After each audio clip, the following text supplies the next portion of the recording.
warahmatullahi wabarakatuh. Apa kabar anak-anakku semua kelas 9 Rasuna Said?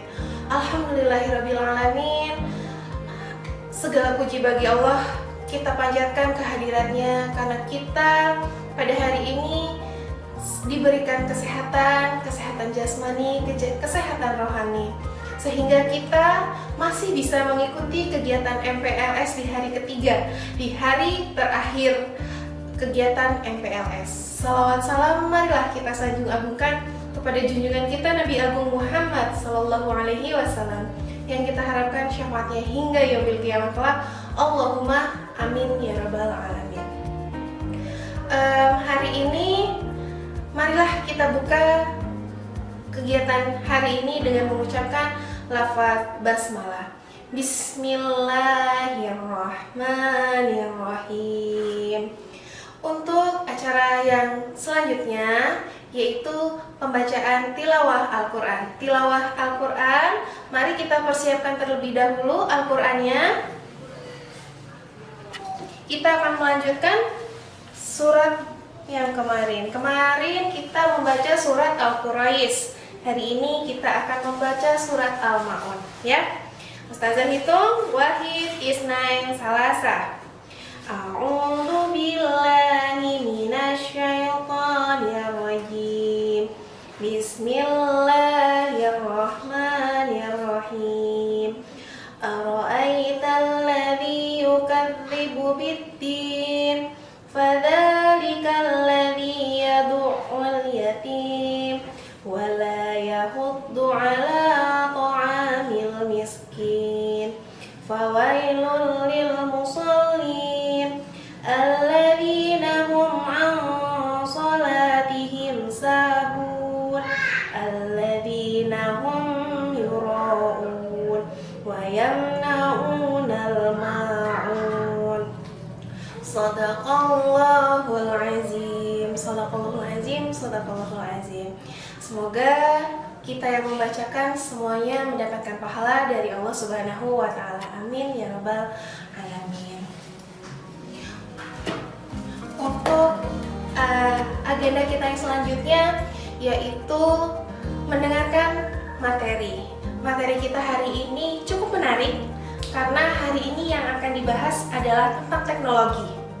Ya, tapi di sini bagaimana cara kita bijak untuk menggunakan teknologi? Semuanya punya handphone ya? Ya, semuanya punya handphone. Kita semua pandai menggunakan handphone. Tapi bagaimana caranya kita bisa menyikapi, bagaimana caranya kita bisa menggunakan handphone ini sebaik mungkin tanpa harus merugikan kita maupun merugikan orang lain. Nah, kali ini kita akan ditemani dengan Ustadz Udin untuk mendengarkan satu buah materi tentang bijak dalam menggunakan teknologi. Mari kita saksikan bersama-sama. Silahkan menyaksikan. Assalamualaikum warahmatullahi wabarakatuh. Alhamdulillahillazi arsala rasulahu bil huda wa dinil haq liuzhirahu 'alad dini kulli wa kafa billahi syahida. Asyhadu an la ilaha illallah wa asyhadu anna Muhammadan abduhu wa rasuluh la nabiyya wa la rasula ba'da. Amma ba'du. Alhamdulillahirabbil alamin. Segala puji syukur kehadirat Allah Subhanahu wa taala. Berkat limpahan rahmatnya kita bisa bertemu kembali meskipun hanya di dunia maya ini, tapi insya Allah tidak mengurangi semangat kita untuk menuntut ilmu. Salawat beserta salam selalu senantiasa tercurah kepada Nabi kita, Nabi besar Muhammad Sallallahu Alaihi Wasallam. Semoga kita senantiasa selalu ingin menjalankan sunnahnya dan kita selalu ingin mencontohkan apa yang beliau contohkan. Baik anak-anak kelas 7, 8, 9 yang Ustadz cintai karena Allah Subhanahu wa taala. Seperti halnya mata pisau, teknologi memiliki dua sisi yang akan sangat bergantung kepada penggunanya. Teknologi bisa menjadi malaikat yang baik dalam menolong seseorang, bangsa ataupun kehidupan umat manusia. Tapi di sisi lain, teknologi bisa menjelma bak devil yang sangat jahat, membuat Seseorang hilang kehormatan, menebar sindikat, serta menenggelamkan sebuah negeri. Kehadiran teknologi memang secara langsung maupun tidak langsung telah memberikan kontribusi yang begitu besar terhadap perkembangan dunia. Di tengah hiruk-pikuk kehidupan seluruh manusia, teknologi agaknya merupakan suatu kebutuhan vital yang paling tidak bisa untuk ditinggalkan. Globalisasi tanpa disadari sudah memaksa setiap orang berbaur dengan segala macam bentuk teknologi. Nekat menolak teknologi akan sama halnya dengan membuang diri sendiri jauh ke masa lalu. Sedangkan tidak malu menyalahgunakan adalah sikap membunuh diri sendiri. Oleh karena itu, sebagai bangsa Indonesia, sebagai pelajar Indonesia yang tak mau terus-menerus tertinggal, tentu mesti bergerak cepat dan tepat terhadap teknologi. Apalagi teknologi cakupannya sangat kompleks dan juga sangat luas dan nyaris menyentuh segala kehidupan kita. Maka tiada alasan bagi kita semuanya untuk tidak mau dan tidak mampu memanfaatkan teknologi yang ada secara bijak dan maksimal. Oleh karena itu, pada kesempatan MPLS hari ketiga ini, Ustadz akan menyampaikan materi tentang bijak menggunakan teknologi, dan pada kesempatan hari ini Ustadz akan bahas tentang penggunaan gawai atau handphone dengan teknologi dan internet. Selamat menyaksikan. Baik anak-anak, sebelum kita ke materi, terlebih dahulu Ustadz akan memperkenalkan diri Ustadz. Ini adalah foto Ustadz, jadi kalau kalian nanti melihat Ustadz, ini namanya adalah Ustadz M. Syahrudin GS SPD. Biasa kalau dipanggil di sekolah, panggilannya adalah Ustadz Din. Nah, tempat tanggalan Ustadz itu ada di Tanjung Karang, 5 November 1989. Kalian bisa follow Ustadz Din Abu Hanan di Instagramnya, kemudian di Facebook juga bisa dicari Din Abu Hanan, dan WhatsApp nomor Ustadz adalah 0895 6058 38069. Ustadz punya moto, yaitu jalan hidupmu masih panjang, hanya engkau yang mampu melewati, dan teruslah bergerak. Nah, itu perkenalan sekilas tentang Ustadz. Jadi nanti kalau kalian mau tahu tentang Ustadz, lihat aja Instagram, Facebook, dan bisa tanya-tanya lewat WhatsApp juga.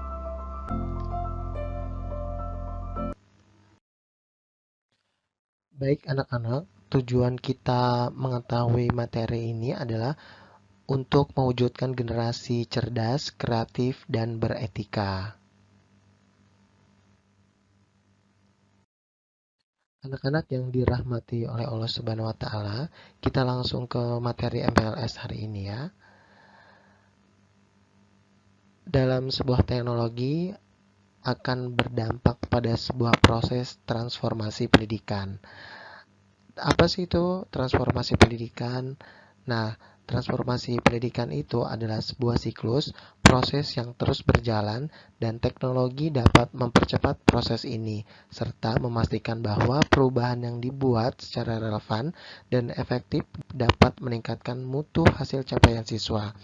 Dapat kalian lihat pada slide bahwa fakta hari ini kalian atau para siswa itu sudah melakukan sebuah perubahan, yaitu dari yang tadinya kalian belajar tidak dengan menggunakan teknologi, sekarang semua pembelajaran dilakukan dengan teknologi, yaitu penggunaan komputer yang terhubung dengan jaringan internet, seperti yang kita lakukan di masa COVID-19 ini ya. Jadi kita belajarnya biasanya di sekolah, kemudian di kelas. Hari ini kita harus belajar di rumah yang harus menggunakan jaringan internet, seperti itu. Kemudian kalian dulu lebih sering datang ke perpustakaan ya untuk membaca, kemudian juga meminjam buku, belajar, dan lain sebagainya. Tapi sekarang dengan membuka laptop atau komputer yang terhubung internet, kalian sudah bisa membaca secara online. Dengan begitu, banyak pilihan bacaan seperti e-book. Perpustakaan sudah menggunakan internet, yaitu e-library dan seterusnya. Ustadz berharap kalian para murid itu dapat secara bijak memilah-milah untuk dapat membagi waktunya agar seimbang kapan kita harus menggunakan teknologi dan kapan harus tidak menggunakan teknologi ya dalam sebuah pembelajaran.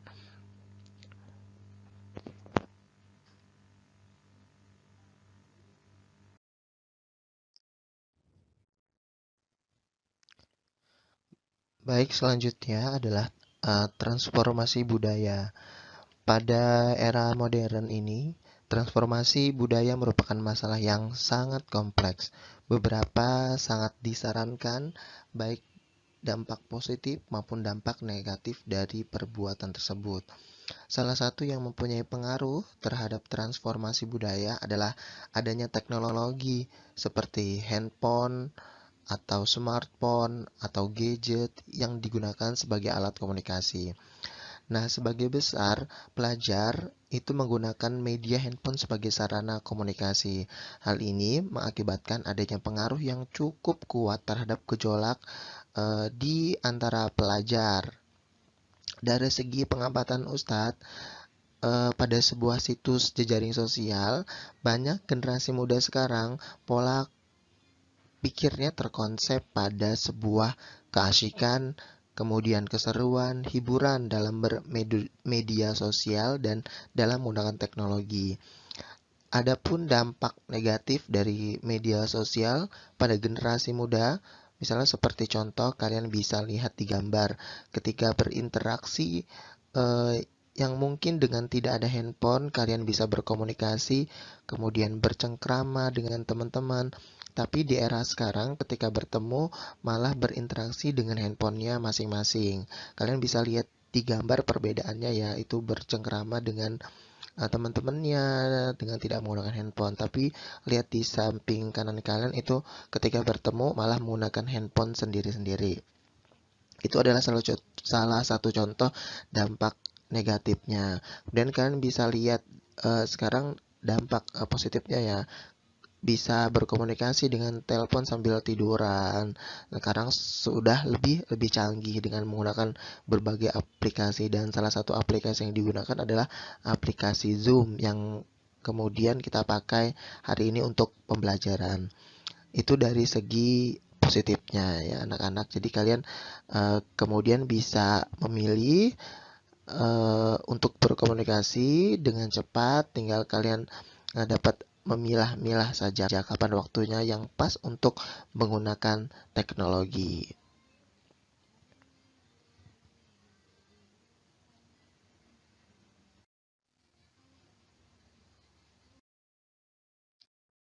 Anak-anak yang dirahmati oleh Allah Subhanahu wa Ta'ala, dengan maraknya penggunaan teknologi, kemudian internet, media sosial, dan lain-lain, maka kita sebagai penggunanya itu disebut sebagai netizen. Apa sih itu netizen?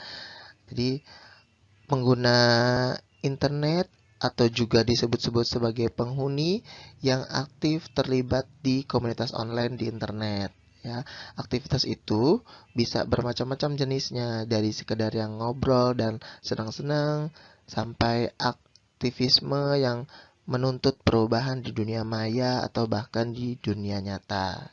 Ya, jadi kalian nih harus jadi netizen yang juga budiman ya, atau generasi netizen yang cerdas. Nah, kalian dan juga Ustadz sebagai netizen yang hari ini memakai internet sebagai media untuk berkomunikasi, diharapkan juga mampu menjadi netizen yang berbudiman dan atau netizen yang cerdas di kalangan kaum milenial. Ada kalanya kita juga harus mengintrospeksi diri sendiri dan memilah-milah manakah berita yang layak dikonsumsi dan dikomentari dengan baik. Dari mengintrospeksi diri sendiri, kita bisa berevaluasi apakah kita semua sudah pantas menjadi netizen yang cerdas di kalangan masyarakat Indonesia.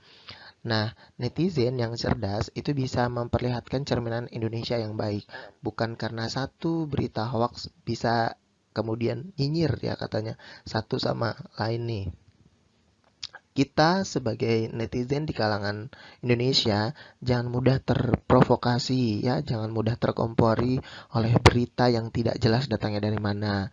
Banyaknya berita hoax yang tersebar di kalangan masyarakat, apalagi kalian sebagai pelajar itu bingung membedakan mana berita yang harus dipercaya atau mana berita yang harus tidak dipercaya.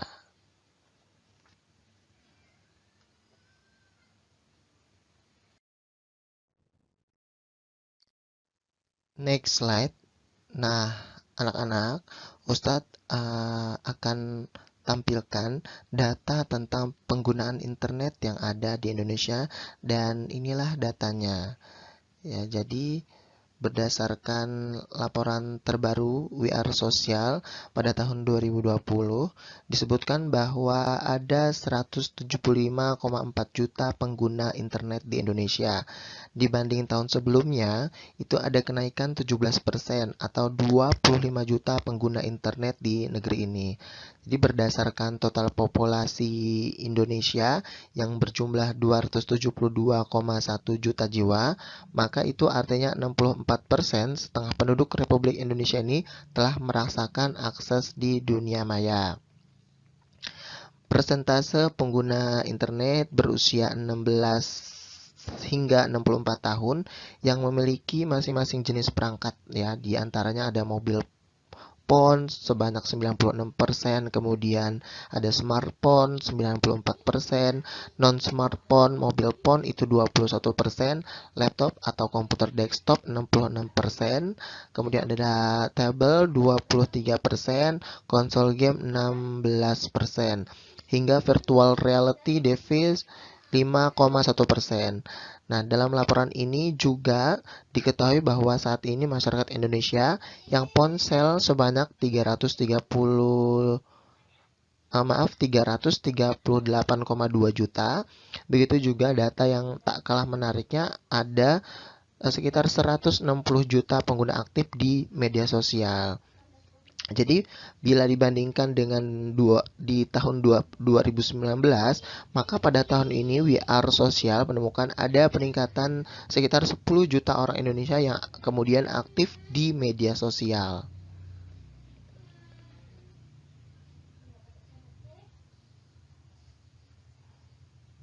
Nah, jadi ini ya datanya dan begitu banyak perubahan-perubahan di tahun 2020 ini.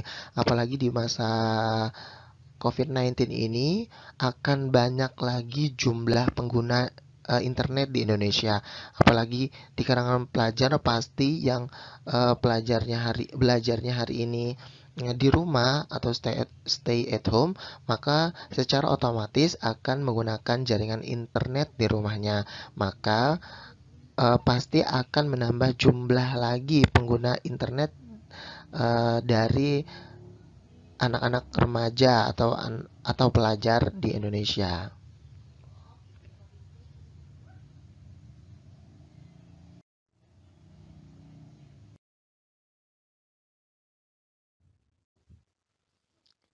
Next slide, anak-anak yang dirahmati Allah Subhanahu wa taala, ternyata berdasarkan data yang Ustadz peroleh bahwa ternyata media sosial yang paling sering disinggahi di kaum masyarakat ataupun pelajar adalah YouTube.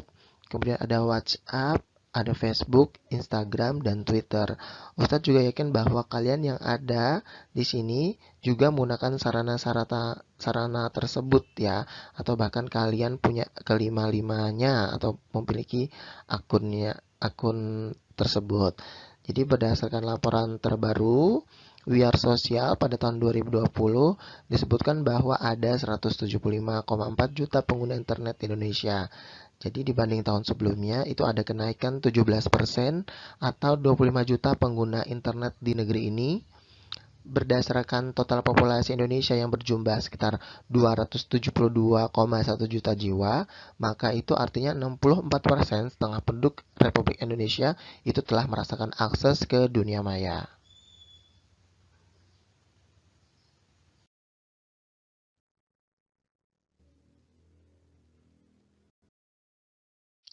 Baik anak-anak, inilah manfaat dari penggunaan internet ya. Yang pertama jadi adalah kita menggunakan internet itu bisa bergame online ya. Banyak sekali mungkin dari kalian adalah anak-anak yang sangat menyukai game online, apalagi sekarang bertebaran ya banyak game-game online ya. Banyak atau Free Fire, kemudian lagi ada Ustadz tidak paham ya terkait game ini, tapi memang banyak sekali game yang digandrungi oleh anak-anak ya. Jadi agar diingatkan itu game kalau bisa itu sesuai umurnya, dan batasi waktu untuk bermain game. Bukan berarti tidak boleh bermain game, tapi boleh bermain game, namun ada pembatasan dalam bermain game. Karena kita lihat atau usah lihat banyak sekali nih kalau sudah bermain game atau sudah mabar ya, atau main bareng tuh temen-temennya itu dari pagi sampai sore itu bisa mabar, atau bahkan seharian full ya bisa bermain. Masya Allah, semoga kita terhindar ya dari game-game online yang bisa melalaikan dari kita, apalagi kita sampai juga lupa sholat ya dalam bermain game. Nauzubillah. Kemudian manfaat kita menggunakan internet yaitu kita bisa learning atau belajar. Nah, jadi manfaatkan ya internet itu untuk melakukan pembelajaran, kemudian untuk menulis jurnal, menulis puisi, menulis cerita, cerpen, dan banyak lagi. Dan dalam melakukan learning atau pembelajaran di dunia internet, nah kalian bisa minta dampingin orang tua kalian ya, bagaimana cara menulis yang baik di internet, atau kalian bisa lewat channel bagaimana cara menulis yang baik dan benar. Kemudian collecting. Nah, banyak anak-anak nih terlihat senang sekali mengoleksi gambar, kemudian lagu dan video. Tapi Ustaz harap sih kalian mengoleksi gambar-gambar yang memang atau lagu atau video yang kalian butuhkan ya, tapi bukan kalian yang inginkan, tapi kalian butuhkan ya. Nah, di sini kalian orang tua kalian wajib memantau koleksi yang kalian sukai ya, disukai, karena memang terkadang kita luput ya dalam menggunakan internet ini. Terkadang ada yang dari kita mengoleksi gambar atau lagu-lagu yang mengandung unsur-unsur pornografi.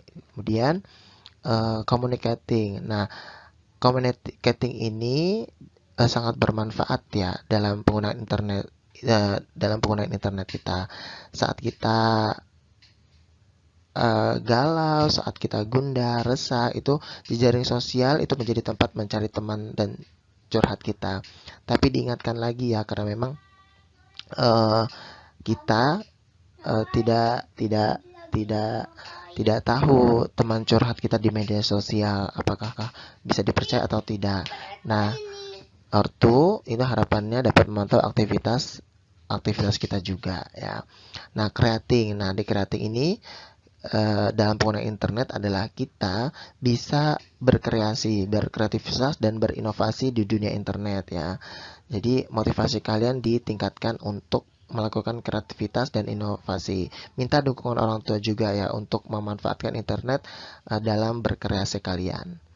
Nah, kemudian ya bisa searching nih. Nah, ini yang paling utama ya, biasanya adalah mencari informasi, data, gambar, dan pengetahuan. Jadi kita minta arahan orang tua ketika kita mencari informasi, data, dan gambar, dan pengetahuan. Nah, itulah manfaatnya dari penggunaan internet ya.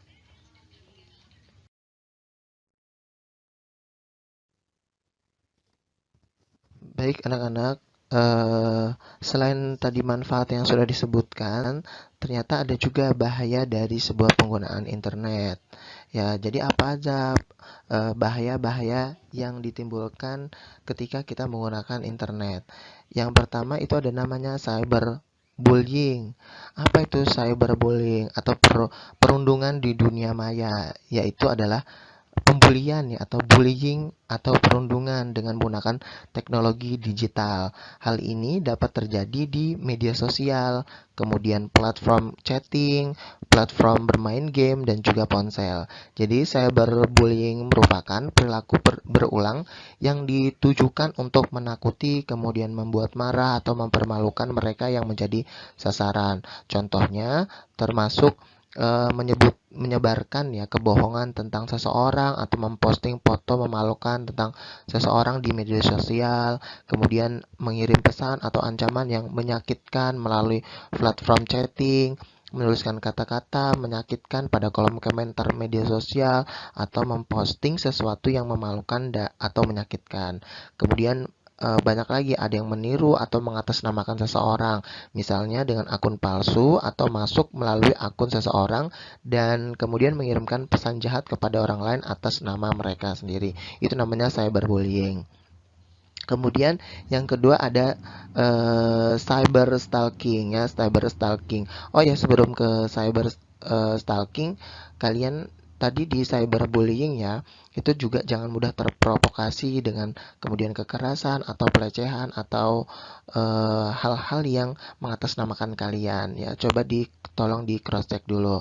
Ya, selanjutnya ya ada cyber stalking ya. Apa itu cyber stalking? Jadi cyber stalking itu adalah kejahatan menggunakan internet atau alat elektronik lainnya untuk melecehkan seseorang. Kemudian atau melecehkan sekelompok orang atau organisasi. Nah, cyber stalking ini dapat mencakup melecehkan, kemudian mengancam atau cabul email ya, atau spamming berlebihan, live chat pelecehan atau dikenal sebagai chatting. Nah, pesan yang tidak pantas pada papan pesan atau buku tamu online, kemudian virus berbahaya elektronik dikirim, email yang tidak diinginkan, atau pencurian identitas di elektronik. Nah, kejahatan jenis ini itu dilakukan untuk mengganggu atau melecehkan seseorang dengan memanfaatkan komputer. Misalnya, menggunakan email dan dilakukan berulang-ulang. Nah, kejahatan tersebut kemudian menyerupai teror yang ditujukan kepada seseorang dengan memanfaatkan media internet.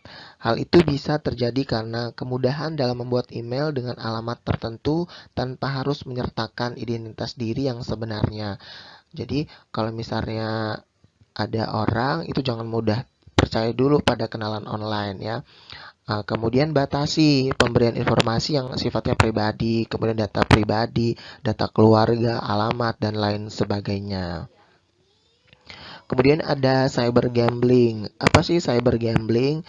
Jadi gambling itu disebut juga perjudian atau taruhan dari uang atau sesuatu dari bahan nilai pada sebuah peristiwa dengan hasil yang tidak pasti. Nah, apa tujuannya? Tujuan utamanya untuk memenangkan uang tambahan atau barang materi. Nah, sekarang ini di media online perjudian tidak hanya dilakukan secara konvensional, akan tetapi banyak terdapat pada dunia cyber yang berskala global.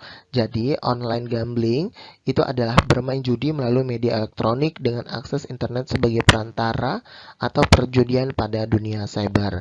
Nah, jadi kalian nih buat para gamer, buat pelajar yang suka main game, itu hati-hati dalam bermain game karena game ada juga yang mengandung unsur judi ya. Nah, kalian bagaimana mengantisipasinya? Nah, kalian bisa lihat kategori permainannya bisa dilihat di www.isrb.org. Nah, jadi kalian bisa akses sendiri ya di websitenya. Jadi kalian harapannya sih bisa lebih berhati-hati di dunia gamer nih bagi kamu yang seneng banget dunia game.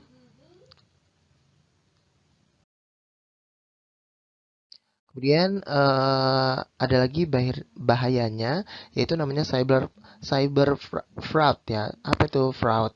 Jadi cyber fraud itu adalah kejahatan yang dilakukan pada suatu sistem dalam bentuk memanipulasi informasi keuangan ya dengan tujuan untuk mengeruk keuntungan yang sebesar-besarnya. Jadi sedangkan cyber fraud adalah kejahatan yang dilakukan dengan sistem berbasis komputer maupun jaringan internet dan bertujuan untuk memanipulasi informasi keuangan untuk mengeruk keuntungan sebesar-besarnya.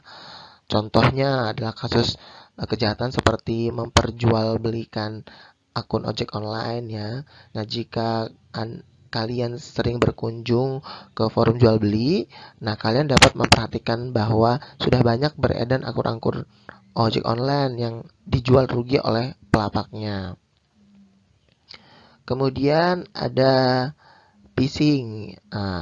Phishing itu adalah salah satu jenis cybercrime yang menjalankan aksinya dengan menggunakan email dan juga saluran media sosial lain sebagai objeknya. Jadi phishing itu diciptakan untuk mencuri informasi penting seseorang atau sebuah organisasi seperti informasi pribadi dan finansial. Informasi tersebut digunakan untuk berbagai macam tujuan, dimulai dari mencuri identitas pribadi untuk keperluan negatif, kemudian mencuri hal bersifat finansial, melumpuhkan sistem komputer, hingga mencuri informasi sensitif lain yang berkaitan dengan keamanan. Jadi ini kalau kalian sering ngasih data pribadi ya ke internet, kemudian konfirmasi akunnya, konfirmasi nomor telepon, itu mohon untuk berhati-hati juga ya. Jadi tidak sembarangan memberikan identitas pribadi kita, kemudian tidak asal memberikan data-data pribadi kita. Ya, kemudian ini ada haki. Apa sih haki itu? Haki itu adalah hak atas kekayaan intelektual. Ya, jadi kebanyakan dari kita itu menganggap semua yang ada di internet itu adalah gratis, sehingga kemudian tanpa sadar kita melakukan perbuatan melanggar hak cipta. Kadang-kadang kan kita sebagai pelajar itu asal mendownload aplikasi game, kemudian buku atau musiknya secara gratis, tapi nanti secara tidak sadar kita akan terkena hak ini ya, hak cipta ya, hak atas kekayaan intelektual. Jadi harapannya semuanya bisa berhati-hati di dunia internet. Nah, kemudian ada lagi bahayanya ketika kita menggunakan jaringan internet ya.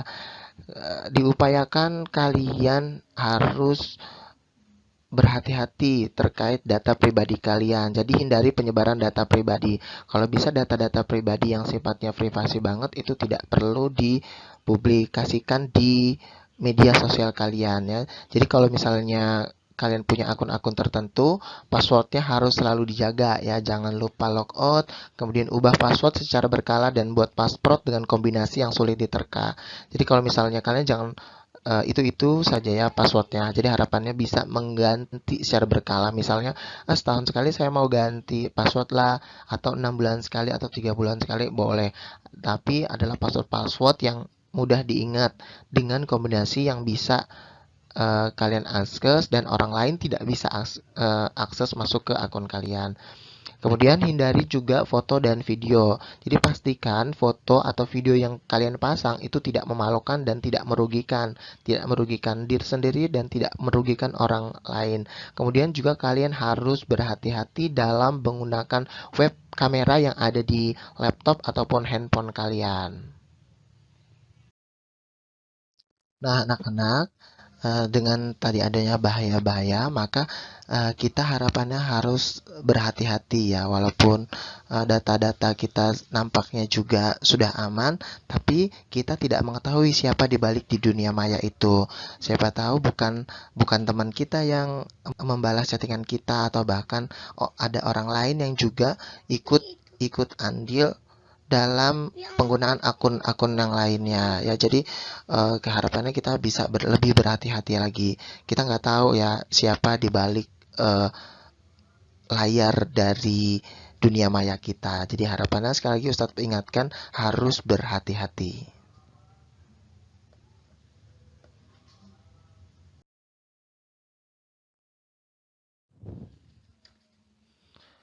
Nah, ini ada beberapa contoh kasus bahayanya ketika kita memasang atau memberikan data-data pribadi kita ya di dunia sosial. Contohnya kasusnya ini ada siswa SMP dibawa kabur teman Facebooknya. Ini karena kita tidak memikirkan bahaya-bahaya yang ditimbulkan atau tidak mengantisipasi bahaya yang akan ditimbulkan ketika kita menggunakan data-data pribadi kita di akun sosial kita. Kemudian ada pamer duit di Facebook, ini perampok satroni rumah. Jadi kalau misalnya kalian pengen update status ataupun memposting sesuatu di Instagram maupun juga di Facebook atau media sosial lainnya, agar tidak memancing sesuatu orang untuk melakukan tindakan kejahatan. Karena biasanya di masyarakat Indonesia ini bahasanya latah ya untuk memposting, kemudian untuk memamerkan apa yang mereka punya. Biasa kalau misal dia punya emas kemudian dipamerkan, punya handphone baru dipamerkan, punya uang banyak juga. Baik anak-anak, inilah akhir dari materi kita, dan bagaimana sebaiknya kita sebagai generasi muda menggunakan teknologi, atau dalam hal ini adalah penggunaan gawai ataupun handphone. Hal yang pertama yang harus kita lakukan sebagai generasi muda adalah gunakan hanya untuk hal-hal yang positif saja. Kemudian yang kedua, berdiskusi dengan keluarga atau teman mengenai dampak positif dan negatif dari internet ataupun teknologi tersebut. Ketiga adalah jalin komunikasi aktif dengan orang tua atau guru mengenai apapun informasi yang didapat melalui internet. Dan yang keempat, berkaryalah dengan menggunakan internet dalam bentuk apapun. Yang terakhir adalah hanya otak dan hati kita yang mampu mengendalikan penggunaan internet atau teknologi secara sehat dan juga aman.